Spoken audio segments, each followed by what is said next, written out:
Marwadi university మంచి భవిష్యత్తు కోసం తెలుగు విద్యార్థులు ఇష్టపడే యూనివర్సిటీ. కాల్ 9059052378 9059052379. ఎస్ఎల్బిసి ప్రమాదం జరిగి 6 రోజులు అవుతోంది. అంటే దగ్గర ఇంకో రోజు అయితే వారం రోజులు అవుతుంది. సరే, ప్రమాదం జరిగిన రోజు అనుకున్నాం అది సరే నెక్స్ట్ డే వరకల్లా వాళ్ళకు బయటకు తీసే అవకాశం ఉంటుంది అని అనుకున్నాం. కానీ అది ఎంత క్రిటికల్గా మారిపోయింది అని అంటే రోజులు గడుస్తున్నాయి కానీ అసలు అందులో చిక్కుకున్న అందులో మిస్ అయిన ఆ 8 మంది జాడ ఎక్కడ? వాళ్ళు ఒక 2 రోజుల పాటు అరచిండ్రు, వాళ్ళ కేకలు వినిపించినాయి, ఇట్లాంటివి కూడా మనం విన్నాం. కానీ ఆ తర్వాత నుంచి మాత్రం అసలు ఏది కూడా వాళ్ళకి సంబంధించిన అప్డేట్ అసలు అందట్లేదు. ఇంకా కూడా 8 మంది జాడ ఎక్కడ, ఆ 8 మంది ఏమైపోయినరు, 6 రోజులు అవుతుంది, అసలు వాళ్ళు బ్రతికే అవకాశం ఎంతవరకు ఉంది, ఇట్లాంటి వార్తలు అయితే బయటకు వస్తున్న పరిస్థితి కనిపిస్తోంది. ఇది ఎస్ఎల్బిసికి సంబంధించిన అప్డేట్, లేటెస్ట్ అప్డేట్ నేను చెప్పబోతున్నా. బికాస్ ఇది ఎక్స్పర్ట్స్ అందరు కూడా మాట్లాడుతున్నటువంటి మాటలు. అక్కడ జరుగుతున్నటువంటి ఆపరేషన్స్ కావచ్చు, అవన్నీ చూసిన తర్వాత ఎక్స్పర్ట్స్ ఒక కన్క్లూజన్ ఎక్స్పర్ట్స్ వాళ్ళకున్న ఎక్స్పీరియన్స్తో చెప్తున్న అప్డేట్ అనుకోవచ్చు. బికాస్ ఇప్పుడు ఈరోజు మార్నింగ్ ఉన్న సిచ్యువేషన్ మనం చూడొచ్చు లోపలికి ఎట్లా వెళ్తున్నారు, ఎంత స్లోగా ఆపరేషన్ కంటిన్యూ అవుతోంది, టన్నల్ లోపలికి వెళ్ళడానికి ఎంత దారుణమైన పరిస్థితుల్లో మనం చూడొచ్చు. వాటర్ లీకేజ్ జరుగుతోంది, మొత్తం మట్టి పిల్లలన్నీ కూడా పడిపోయినాయి. సో లోపలికి వెళ్ళడానికి కూడా చాలా కష్టమవుతోంది. ఎన్డీఆర్ఎఫ్ టీం ఒక దిక్కు ప్రయత్నం జరుగుతోంది, ఎస్డీఆర్ఎఫ్ టీం ఒకవైపు ప్రయత్నాలు చేస్తూనే ఉంది. టన్నల్ లోపలికి వెళ్ళడానికి, వాళ్ళ దగ్గరికి రీచ్ కావడానికి చాలా కష్టపడాల్సి వస్తోంది. ఎగ్జాక్ట్లీ ఎస్ఎల్బిసి టన్నల్ ప్రమాదం జరిగి నేటికి 6 రోజులు అవుతోంది. టన్నల్ లోపల చిక్కుకున్న ఆ 8 మంది సిబ్బంది ఆచూకీ ఇంతవరకు దొరకనటువంటి సిచ్యువేషన్. వారంతా చనిపోయి ఉంటారని అందరూ భావిస్తున్నారు. ముఖ్యంగా మంగళవారం సాయంత్రం అండ్ బుధవారం ఉదయం, ఈరోజు మన ముందు గురువారం రోజు. సో వాళ్ళు చెప్పిన మాటల ప్రకారం అయితే 2 సార్లు రెస్క్యూ కోసం టన్నల్ చివరి వరకు వెళ్ళినటువంటి సిబ్బంది టన్నెల్లో ప్రమాదం జరిగిన చోట భారీగా బురద, మట్టి దిబ్బలు తప్ప ఏమీ కనిపించలేదు, ఎవరు బ్రతికి ఉండే అవకాశం కూడా కనిపించలేదు అని చెప్పుకొచ్చారు. సో మంగళవారం సాయంత్రం అండ్ బుధవారం ఉదయానికి సంబంధించిన అప్డేట్ ప్రకారమే 2 సార్లు రెస్క్యూ కోసం వెళ్ళినటువంటి సిబ్బంది ఆల్మోస్ట్ దగ్గర దాకా వెళ్ళిన తర్వాత కూడా మొత్తం ఆ మట్టి దిబ్బలు ఉన్నాయి, లేదంటే బురద మాత్రమే కనిపించింది కానీ మనుషుల జాడ ఎక్కడ కనిపించలేదు. సో అందుకనే అక్కడ చిక్కుకున్నటువంటి వాళ్ళు ఎవరు కూడా బతికుండే అవకాశం లేదు అన్నటువంటి మాట చెప్తున్నారు. ఈ విషయం ఎన్డీఆర్ఎఫ్ బృందాలతో పాటు స్పెషల్ ర్యాట్ హోల్ బృందం కూడా చెప్తోంది. అయితే ప్రమాదం జరిగి ఇప్పటికీ 6 రోజులు అయిపోయింది. టన్నల్ లోపల ఎటువంటి మానవ కదలికలు కనిపించలేదు, కాబట్టి వాళ్ళందరూ కూడా చనిపోయి ఉంటారు అని చెప్తున్న పరిస్థితి కనిపిస్తుంది. ఎవరు ఈ ఆపరేషన్ టేకప్ చేసినటువంటి SDRF and special rat whole బృందం, వీళ్ళే ఆ టన్నల్ లోపల చిక్కుకున్న వాళ్ళని బయటకు తీసే ప్రయత్నం ఎవరైతే జరుగుతుందో వాళ్ళే చెప్పినటువంటి మాట. ఏ రోజు అది? బుధవారం ఉదయం అండ్ మొన్న మంగళవారం సాయంత్రం జరిగినటువంటి అప్డేట్స్ ప్రకారం. ఎందుకంటే 2 సార్లు దగ్గరికి వెళ్ళి బ్యాక్ వచ్చేసిండ్రు కాబట్టి ఇంకా 8 మంది ఎవరైతే ఉన్నారో వాళ్ళందరూ బతికే అవకాశం లేదు అని చెప్తున్నారు. సో ఇంకా కూడా ప్రయత్నం అయితే కొనసాగిస్తున్నారు. సో ఎప్పుడు జరిగింది ప్రమాదం అంటే ఫిబ్రవరి 22 ఉదయం ఎస్ఎల్బిసి టన్నల్ ప్రమాదం జరిగింది. 8 మంది కార్మికులు టన్నల్ లోపల చిక్కుకున్నారు. కాగా వారిని బయటికి తీసుకొచ్చేందుకు గత 6 రోజులుగా ప్రభుత్వం అయితే విశ్వ ప్రయత్నాలు చేస్తోంది. అందరూ మంత్రులు కావచ్చు, సీఎం కావచ్చు ఆదేశాలు ఇచ్చిండ్రు. అట్లాగే కేంద్రాన్ని సంప్రదించినప్పుడు వాళ్ళందరూ కూడా ఒక స్పెషల్ ఆపరేషన్ టేకప్ చేసి వాళ్ళని బయటకు తీసే ప్రయత్నం కూడా చేస్తున్నారు. సో అక్కడ మొత్తంగా బురద, బోరింగ్ మెషిన్ను కప్పేసినటువంటి మట్టి దిబ్బలు మాత్రమే కనిపిస్తున్నాయి. టన్నల్ లోపల 8 మంది సిబ్బంది ప్రాణాలపై అధికారులు ఇప్పుడు ఆశ వదులుకున్నట్టే కనిపిస్తోంది. వారంతా టీబీఎం మెషిన్ చుట్టూ కప్పబడిన బురదలో చిక్కుకుపోయి చనిపోయి ఉండొచ్చని భావిస్తున్నారు. బుధవారం 2 సార్లు పలు బృందాలు ప్రమాదం జరిగిన ప్రాంతానికి వెళ్ళి చూడగా అక్కడ మనుషులు ఉన్నట్టు ఎటువంటి జాడ కనిపించలేదు. దీంతో వారంతా చనిపోయి ఉంటారని అధికారులు కావచ్చు, రెస్క్యూ సిబ్బంది అంచనా వేస్తున్నారు. కానీ ప్రజలతో పాటుగా ప్రభుత్వం అండ్ ఇతర అధికారులు వాళ్ళు ప్రాణాలతో తిరిగి రావాలని కోరుకుంటున్నారు. ఆబ్వియస్లీ అందరం కూడా కోరుకోవాల్సింది అదే, అండ్ మనం కూడా కోరుకుంటుంది అదే. 6 రోజులైనప్పటికీ కూడా ఏదైనా మిరాకిల్ జరిగిండొచ్చు. ఆ లోపల చిక్కుకున్న కార్మికులు ఎక్కడైనా మేబీ పక్కకో లేకపోతే ఇంకెక్కడైనా స్పేస్ ఉంటే మేబీ అందులో ఉండిపోయి ఉండొచ్చు, ప్రాణాలతో బయటపడచ్చు అనే ఆశతో మనమందరం కూడా ఎదురు చూస్తున్న పరిస్థితి కనిపిస్తోంది. కానీ ఎస్ఎల్బీసీ టన్నెల్ రెస్క్యూ ఆపరేషన్పై నీటిపారుదల శాఖ మంత్రి ఉత్తమ్ కుమార్ రెడ్డి కూడా సమీక్ష సమావేశం నిర్వహిస్తూనే ఉన్నారు. కంటిన్యూషన్గా టన్నెల్ రెస్క్యూ ఆపరేషన్పై ప్రభుత్వం మరిన్ని కీలక చర్యలు తీసుకోబోతున్నారు. ఎట్టి పరిస్థితుల్లో మరో 2 రోజుల్లో ఇంకో 2 డేస్లో పూర్తిగా ఈ ఆపరేషన్ని పూర్తి చేస్తాం, కార్మికులను బయటికి తీసుకొస్తామని ఆశాభావం అయితే వ్యక్తం చేస్తున్నారు ఉత్తమ్ కుమార్ రెడ్డి. అండ్ దేశంలో ఎక్కడా టన్నెల్ ప్రమాదాలు జరిగినా పాల్గొనే నిపుణులు కావచ్చు అండ్ సరిహద్దుల్లో టన్నెల్ నిర్మించే ఎక్స్పర్ట్ను సహాయ చర్యల కోసం పిలిపిస్తున్నామని తెలిపారు. సో ఇదొక లాస్ట్ ప్రయత్నం. బికాజ్ ఇందులో కూడా ఎక్స్పర్ట్స్ ఉంటారు. దేశంలో ఎక్కడైతే ఇట్లాంటి టన్నెల్ నిర్మాణాలు జరుగుతాయో లేదంటే టన్నెల్ ప్రమాదాలు జరిగినప్పుడు ఎట్లాంటి ఆపరేషన్ టేకప్ చేస్తారో వాళ్ళందరినీ కూడా పిలిపించబోతున్నాం. కాబట్టి ఒక 2 డేస్లోనే ఈ మొత్తం ఆపరేషన్ని కంప్లీట్ చేస్తామని ఉత్తమ్ కుమార్ రెడ్డి చెప్తున్నారు. ఎస్ఎల్బీసీ సొరంగంలో చిక్కుకుపోయిన కార్మికులను బయటికి తీసుకురావడానికి చేస్తున్న రెస్క్యూ ఆపరేషన్ ప్రస్తుతం ఎలా జరుగుతోంది, అసలు లోపల పరిస్థితి ఎలా ఉంది, బయటికి అధికారులు ఏం చెప్తున్నారు, మంత్రులు అసలు నిజాలను దాస్తున్నారా, లేకపోతే రెస్క్యూ ఆపరేషన్ చేస్తున్న వివిధ బృందాలు ఏం చెప్తున్నాయి, ఇలాంటి అనుమానాలు అందరికీ కలుగుతున్నాయి. సో ఘటన జరిగి ఆల్మోస్ట్ 6 డేస్ అవుతోంది కాబట్టి army, navy, rat whole minus చేస్తున్న రెస్క్యూ ఆపరేషన్ ఏమాత్రం ఫలితాలు ఇవ్వడం లేదు. ఎన్నో క్లిష్టమైన ఘటనలు రెస్క్యూ చేసిన ఈ బృందాలు ఇక్కడ ఎందుకు విఫలమవుతున్నాయనేది ఇప్పుడు అందరికీ రేజ్ అవుతున్నటువంటి క్వశ్చన్ అనుకోవచ్చు. సొరంగంలోకి వెళ్ళి వచ్చిన రెస్క్యూ టీం మెంబర్లు చెప్తున్న దాన్ని బట్టి చూస్తే అధికారులకు అసలు సమాచారం దాస్తున్నారు అనేది కూడా అర్థమవుతోంది అనేది కూడా మనకు అందుతున్నటువంటి సోర్స్. సొరంగంలో చిక్కుకుపోయిన వారిని రక్షించేందుకు జరుగుతున్న రెస్క్యూ ఆపరేషన్ ఫలితాలు ఏమాత్రం సానుకూలంగా లేవు.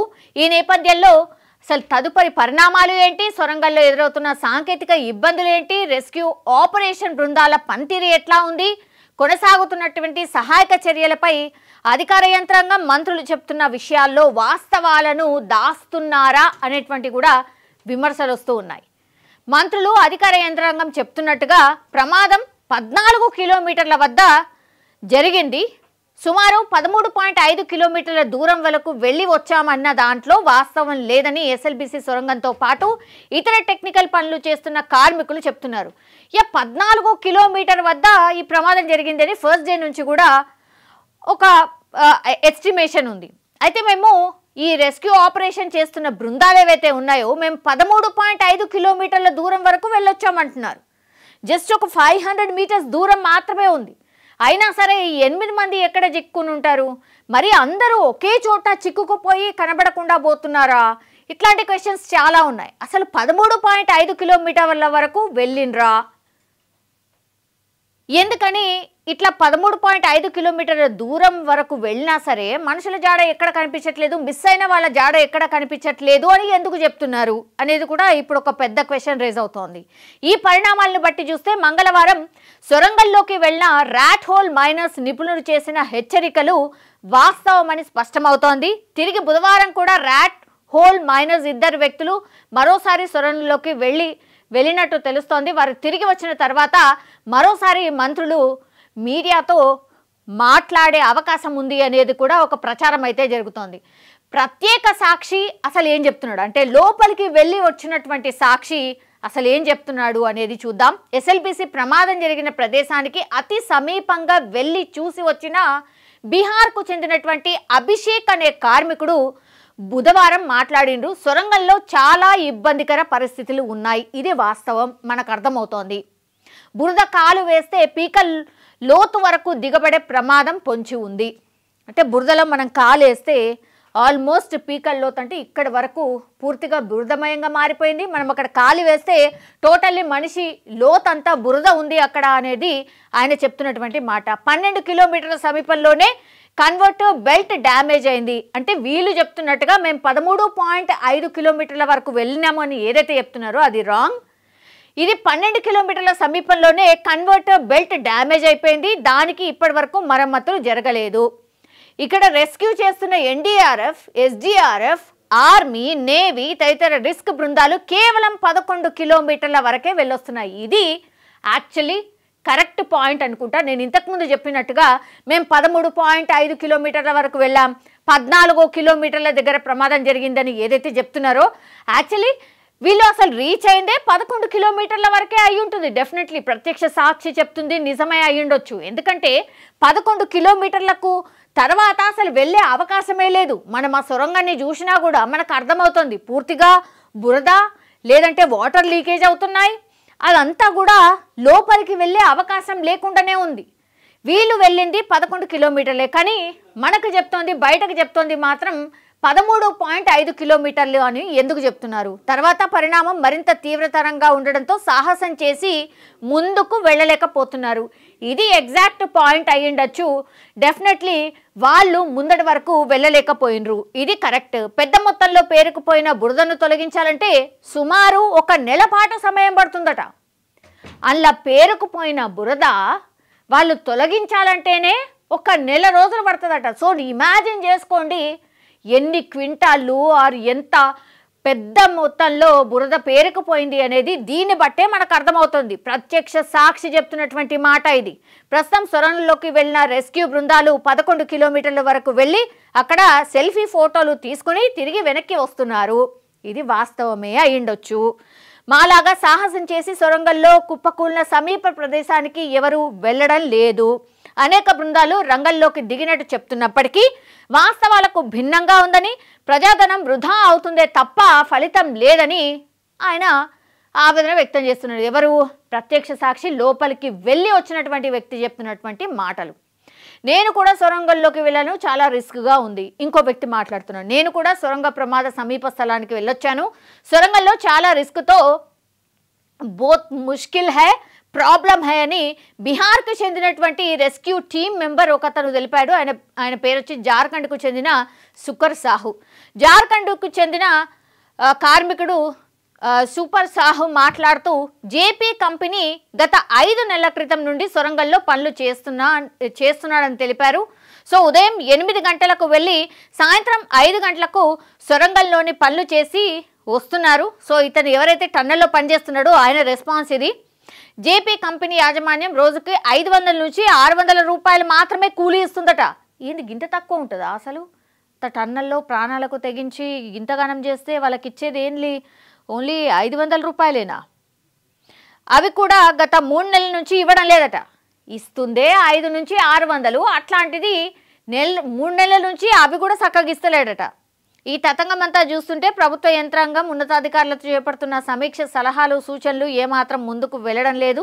కేవలం సమాజానికి అది చేస్తున్నాం ఇది చేస్తున్నామని నమ్మించే ప్రయత్నం జరుగుతున్నట్టుగా పలు విమర్శలు అయితే వస్తున్నాయి. యాక్చువల్లీ వాస్తవమైనటువంటి పరిస్థితి ఏంటంటే 14 కిలోమీటర్ల దగ్గర యాక్చువల్లీ ప్రమాదం అయితే జరిగింది.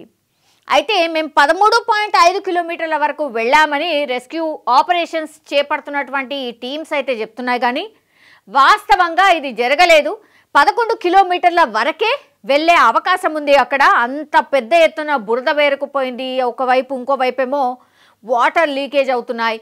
పెద్ద మొత్తంలో బురద పేరుకుపోయింది కాబట్టి కేవలం 11 కిలోమీటర్ల వరకే వెళ్ళి ఇగో మేము ఆల్మోస్ట్ రీచ్ అయినామని సెల్ఫీలు దిగి బయటకు వస్తున్నారు. ఇది పరిస్థితి అని చూపేస్తున్నారు. కానీ ఎగ్జాక్ట్ ఎక్కడి వరకు పోయినామనేది వాస్తవాలు చెప్పట్లేదు అని ఒక ప్రత్యక్ష సాక్షి ఎవరైతే లోపలికి వెళ్ళినరో వాళ్ళు చెప్తున్నటువంటి పరిస్థితి. ఇవన్నీ పక్కన పెడదాం. యాక్చువల్లీ రాజకీయ విమర్శలు పక్కన పెడదాం. అసలు ఏం జరిగింది ఏంటి అనేది కూడా ప్రత్యక్ష సాక్షి చెప్తున్నటువంటి విషయాన్ని చూస్తే ఎస్ఎల్బీసీ ప్రమాదం చాలా పెద్దది. అండ్ ఇంకోటి ఏంటంటే ఇట్లాంటి ప్రమాదాలు జరిగినప్పుడు అసలు రెస్క్యూ చేసే ఆపరేషన్కి సంబంధించిన ఎక్స్పర్ట్స్ ఉన్నారా నిజంగానే లేరా? మరి 6 రోజులు అవుతోంది. 6 రోజుల తర్వాత కూడా మంత్రి గారు మాట్లాడుతూ మేము ఇంకా పెద్ద ఎక్స్పర్ట్స్ని తీసుకొస్తాం, వీళ్ళందరూ కూడా నేషనల్ ఇంటర్నేషనల్కి సంబంధించిన ఎక్కడైనా ఇన్సిడెంట్స్ జరిగినప్పుడు వాళ్ళందరూ వచ్చి రెస్క్యూ ఆపరేషన్స్ చేస్తూ ఉంటారు కాబట్టి వాళ్ళని తీసుకొస్తామని చెప్తున్నారు మంత్రి గారు. మరి అదేందో అర్థం కాలేదు. మరి ఇప్పటి వరకు ఈ ఎక్స్పర్ట్స్ని తీసుకురాలేదా అనేది కూడా ఇంకో క్వశ్చన్ మార్క్ అనమాట. యాక్చువల్లీ ఇగో చూడండి, చనిపోయి కానీ ప్రజలతో కావచ్చు లేకపోతే మనకు బయటకు వస్తున్నటువంటి ఈ సమాచారాన్ని బట్టి చూస్తే మరి రెస్క్యూకి సంబంధించిన ఆపరేషన్ చేసినప్పటికీ కూడా ఎందుకని ఫలితాలు ఇవ్వట్లేదు? మంత్రి గారు చెప్పిన మాటల ప్రకారం అయితే ర్యాట్ హోల్ మైనస్ 2 వ్యక్తులు మరోసారి సొరంగంలో వెళ్ళినట్టు చెప్తున్నారు. వారు తిరిగి వచ్చిన తర్వాత మరోసారి మంత్రులు మీడియాతో మాట్లాడే అవకాశం ఉంది అని కూడా చెప్తున్నారు. కానీ ఈ ఎక్స్పర్ట్స్ ఎవరైతే అంటే దేశవ్యాప్తంగా ఎవరైతే ఎక్స్పర్ట్స్ ఉంటారో వాళ్ళని పిలిపించి 2 రోజులలో ఈ ఆపరేషన్ని పూర్తి చేస్తామని ఉత్తమ్ కుమార్ రెడ్డి చెప్తున్న పరిస్థితి కనిపిస్తోంది. ఎగ్జాక్ట్లీ ఇక్కడ అనమాట. దేశంలో ఎక్కడ టన్నెల్ ప్రమాదాలు జరిగినా పాల్గొనే నిపుణులు కావచ్చు, సరిహద్దుల్లో టన్నెల్ నిర్మించే ఎక్స్పర్ట్స్ను సహాయక చర్యల కోసం పిలిపిస్తున్నామని చెప్పారు. అంటే ఇంకా వాళ్ళు రాలేదు. వాళ్ళు ఎంట్రీ ఇచ్చిన తర్వాత మరి ఏం జరగవచ్చు?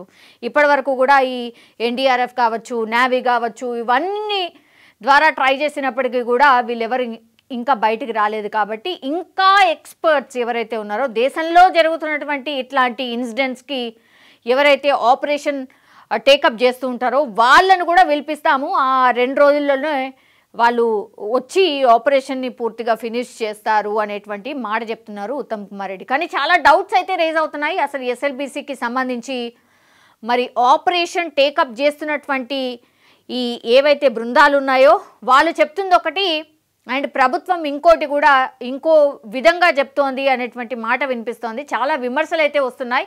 కానీ కావాల్సింది అందరికీ ఏంటి అని అంటే 8 మంది ఎవరైతే మిస్ అయినరో వాళ్ళు బయటికి తిరిగి రావాలి అనేది ఒకటి. ఒకవేళ బయటికి తిరిగి రాని పక్షంలో మరి ఇంకేదైనా జరిగి ఉంటే అట్లీస్ట్ ఆ మనుషులైనా బయటికి తీసుకురావాలి. మరి ఇది ఎంత త్వరగా అయితే అంత త్వరగా టేకప్ చేయండి అనే రిక్వెస్ట్ మాత్రం ఈ కార్మికులు ఎవరైతే లోపల చిక్కుకుపోయినారో వాళ్ళ కుటుంబ సభ్యులైతే రిక్వెస్ట్ చేస్తున్న పరిస్థితి కనిపిస్తోంది. కానీ 6 రోజులుగా ఎస్ఎల్బీసీకి సంబంధించిన ఆపరేషన్ కొనసాగుతూనే ఉంది. మరి రిజల్ట్ ఆర్ దీని ఆపరేషన్ ఫినిష్ అయిపోయింది, ఇక్కడ మొత్తం అంతా కూడా ఏం లేదు, 8 మంది బయటికి వచ్చిండ్రు అనే వార్త మరి ఇంకెన్ని రోజుల తర్వాత వస్తుందో చూడాల్సిందే.